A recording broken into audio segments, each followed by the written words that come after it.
María Evangelizadora Radio, un pedacito de cielo en tu hogar. Te presento el santo de hoy, 17 de agosto, Santa Clara de Montefalco. Santa Clara nació en Montefalco en el año 1268. El nombre de sus padres eran Damiano e la Copa Vegente, y tuvieron 4 hijos en total. Su hermana mayor Giovanna, de 20 años, y su amiga Andreola establecieron un ermita, en donde se dedicaron a una vida de oración y sacrificio. En el año 1274 se le concedió aprobación de las autoridades eclesiásticas y fue entonces que Giovanna pudo recibir más hermanas a la orden. La primera candidata fue su hermana Clara, de 6 años de edad. El ejemplo de sus padres, quienes tenían una gran devoción al Señor y a su madre, y el de su hermana y su compañera contribuyeron a que se desarrollara en Clara el deseo de amar y servir al Señor a través de una vida de oración. Ella era una niña muy viva, a la que todos encontraban que sobrepasaba a las niñas de su edad. Era además extremadamente amorosa. Desde que entró al convento, aun cuando era más joven que las demás, se mantenía al mismo nivel que sus 2 compañeras, tanto en la oración como en la penitencia. Desde muy pequeña tuvo un ardiente amor por el Señor, especialmente por su pasión. Este fuego interior fue el que le dio la energía, el celo y la fuerza para vivir una vida que para muchos sería imposible. Desde pequeña tuvo gran apetito y tenía que luchar contra sus deseos de comer los platos que más le gustaban, ayunando constantemente, especialmente durante la Cuaresma.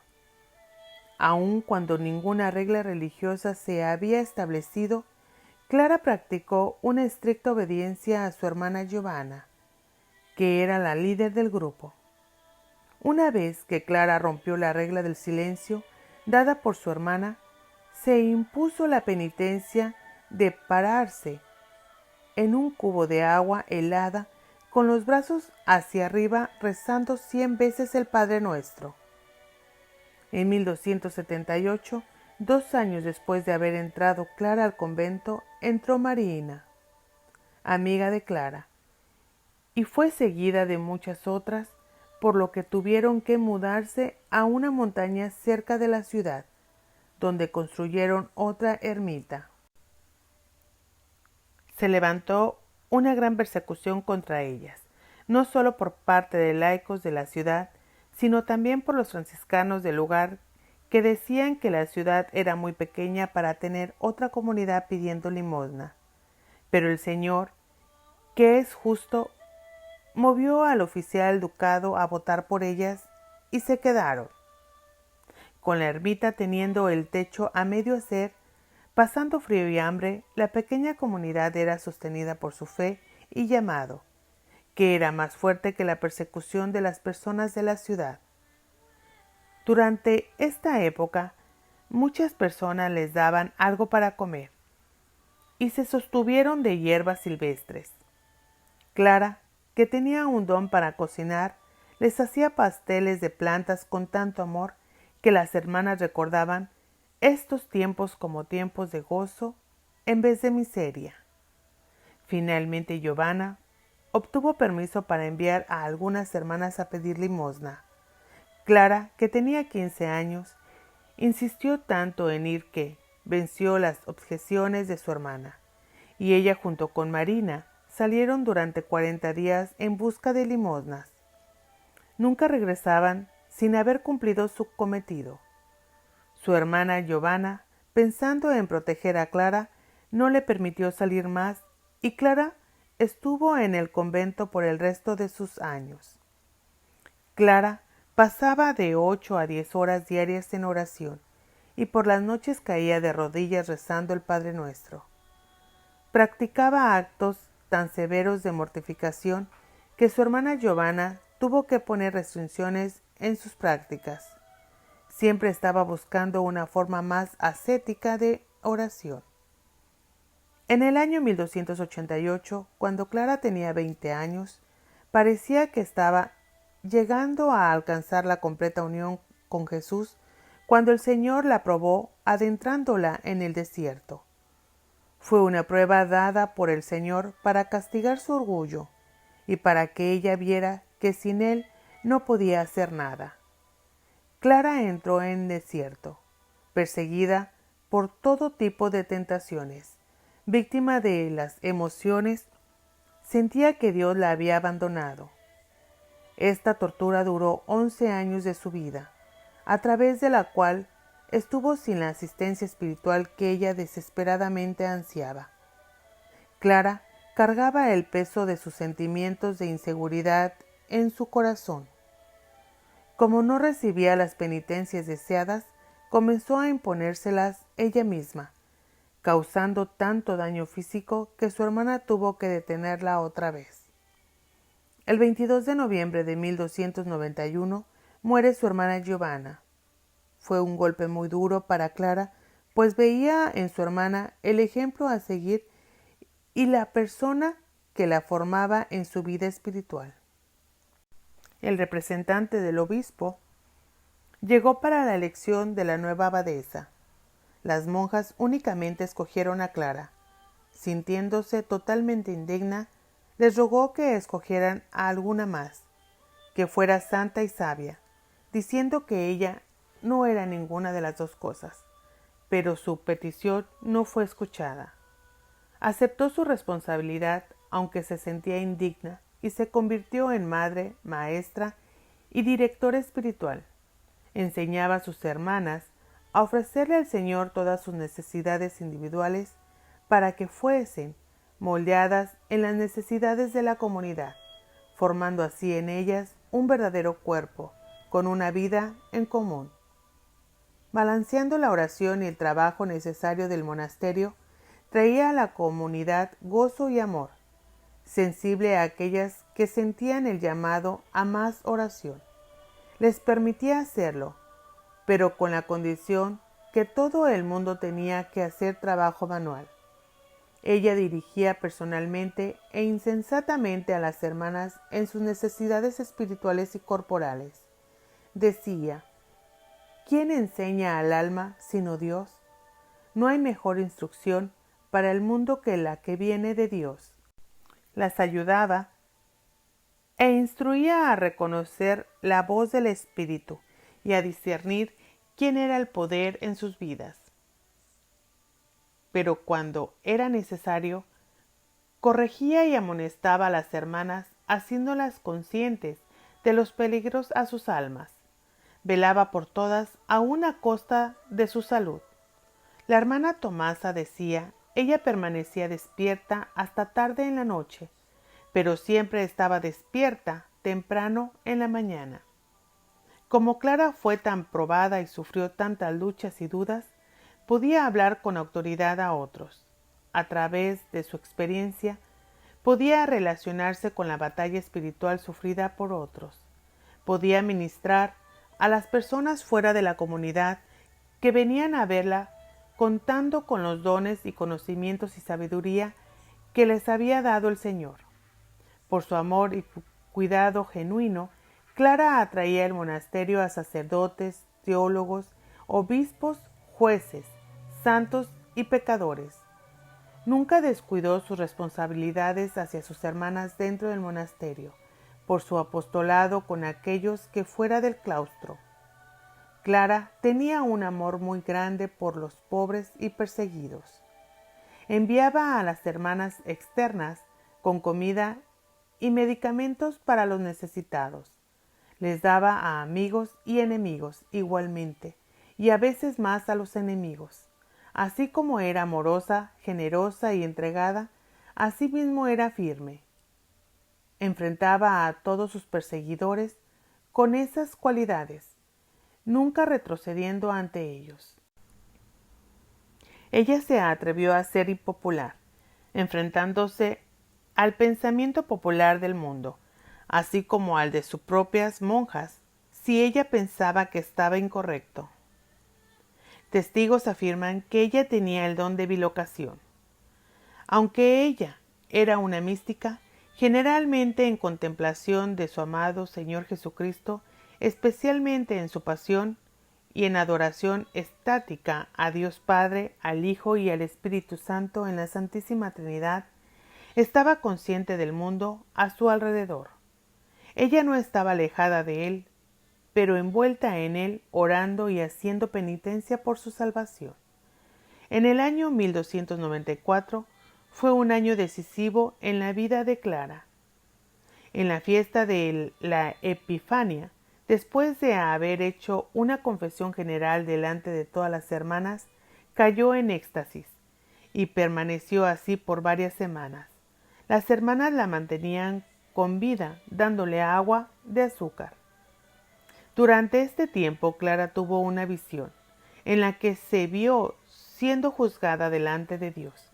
Vio el infierno con todas las almas perdidas sin esperanza y el cielo con santos gozando perfecta felicidad en la presencia de Dios. Vio a Dios en toda su majestad. Le reveló cuál incondicionalmente fiel un alma debe ser a Él para vivir de verdad en Él y con Él. Al recobrarse, resolvió nunca pensar o decir algo que la separara de Dios. También decía, si Dios no me protegiera, sería la peor mujer en el mundo. En el año 1303 consiguió construir la iglesia que tanto soñó, que no solamente serviría al convento, pero también a la comunidad del pueblo. La primera piedra fue bendecida en junio 24 de 1303 por el obispo de Spoleto, y ese día la iglesia fue dedicada a Santa Cruz. Clara tuvo también la visión de Jesús vestido como un peregrino pobre, su rostro agobiado por el peso de la cruz y su cuerpo mostrando los signos de un camino duro cargando la cruz. Clara estaba de rodillas tratando de evitar que él siguiera caminando y preguntándole, Señor, ¿a dónde vas? Jesús le respondió, he buscado en el mundo entero por un lugar fuerte donde plantar firmemente esta cruz, y no he encontrado ninguno.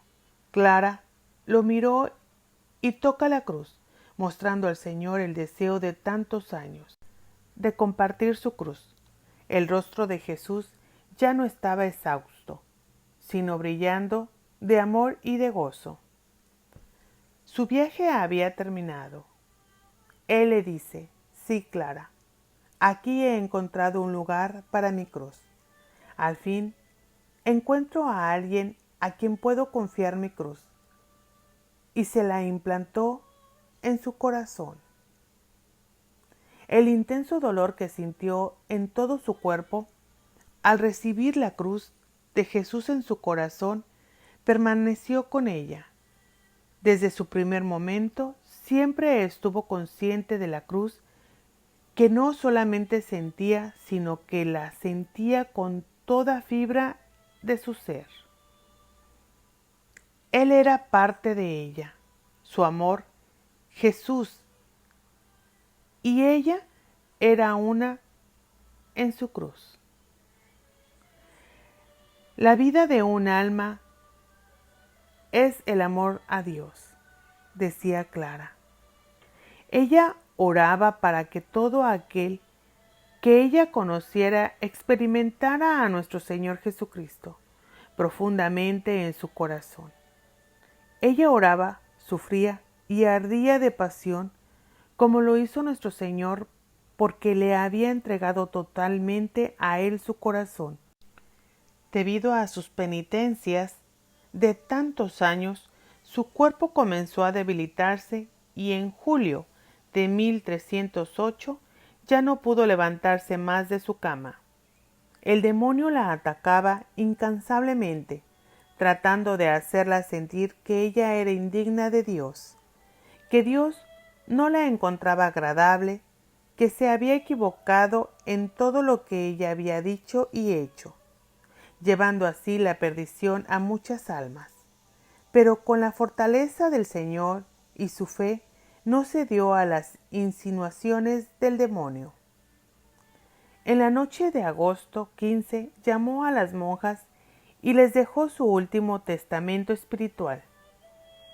Yo ofrezco mi alma por todas ustedes y por la muerte de nuestro Señor Jesucristo. Sean bendecidas por Dios y por mí. Yo oro, mis hijas, que ustedes se comporten bien y que todo el trabajo que Dios me ha hecho hacer por ustedes sea bendecido. Sean humildes, obedientes, sean tales mujeres, que Dios sea alabado siempre a través de ustedes. Después de hablar, pidió el sacramento de extrema unción. Cuando una hermana estaba muriendo, era la costumbre que cada hermana fuera e hiciera la señal de la cruz en la frente. Cuando se lo estaban haciendo a ella, les dijo: ¿por qué me hacen el signo de la cruz? Yo tengo a Jesucristo crucificado en mi corazón. El 16 de agosto, en la tarde, Clara pidió que viniera su hermano Francisco. Esa noche llegó y la encontró muy cansada. Pero a la mañana siguiente, Clara pareciera estarse recuperando. Francisco se marchaba cuando dos hermanas lo llamaron y llevaron a ver a Clara, que sentada en la cama, con el color del rostro encendido y sonriendo, parecía completamente recuperada. Le dio a su hermano dirección espiritual, ya que ella era su directora espiritual y maestra, hablando largamente con él.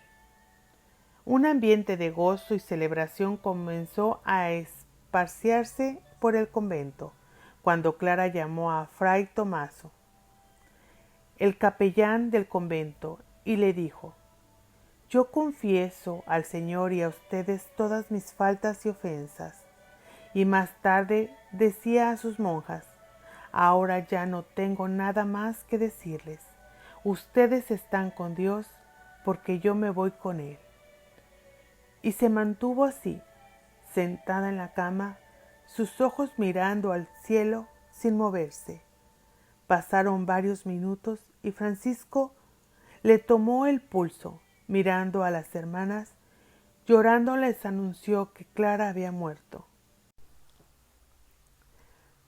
Murió el sábado 17 de agosto de 1308 a las 9 de la mañana.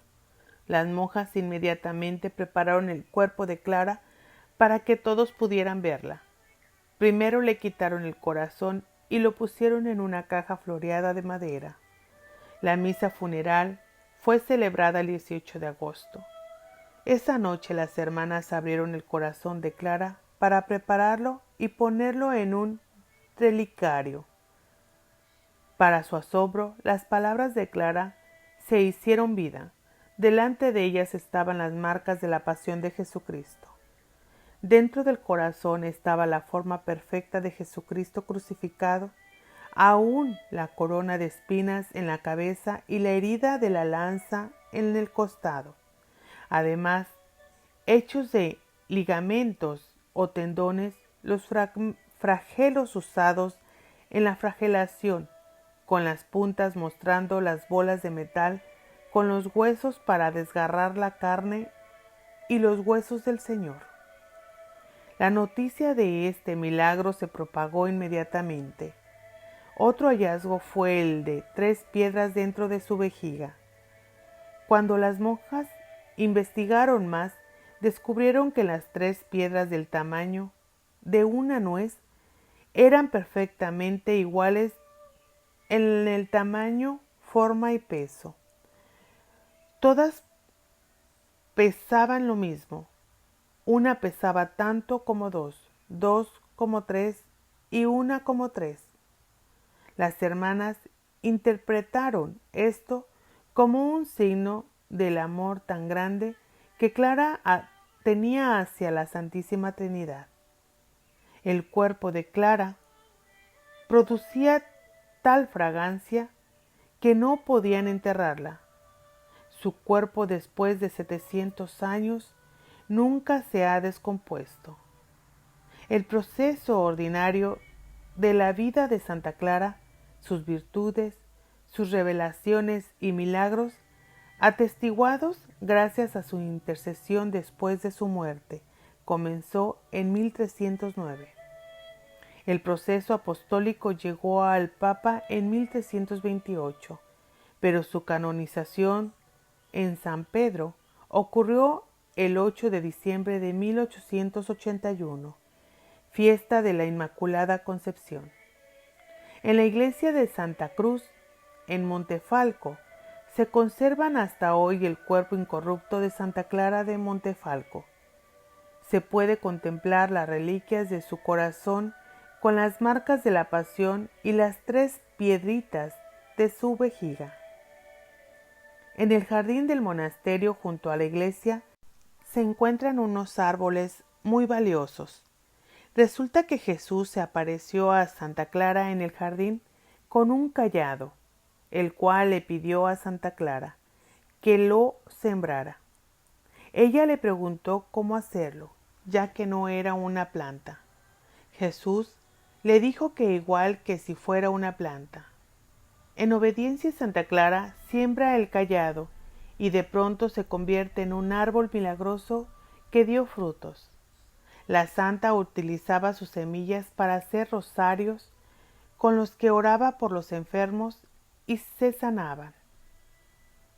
Los descendientes del árbol, milagrosos, aún estaban en el jardín del convento del Montefalco. Las hermanas del convento siguen hasta hoy haciendo estos rosarios. Se pueden adquirir en la tiendecita de la iglesia.